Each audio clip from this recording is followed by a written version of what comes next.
那么大概的这个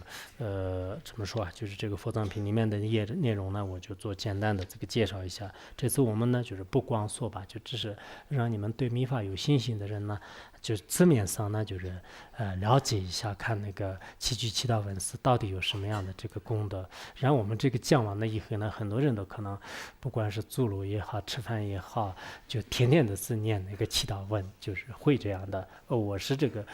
就经常看了一本书以后的话，那就是暂时，就是特别有这个大的信心。然后凡夫人呢，就是过了一段时间又容易变，但是呢，你如果从根本上理解的话，那就是虽然有一点点变化，但大的这个方面呢，就是不会变的。所以我想，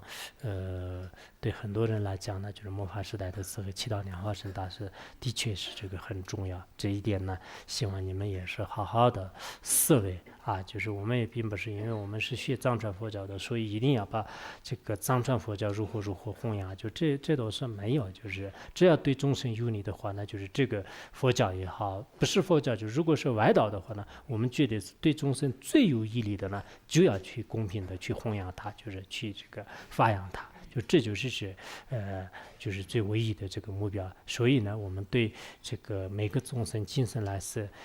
最有意义的呢，就是到底是什么法，就是这个每一个人来讲，应该就是值得这个观察或思维。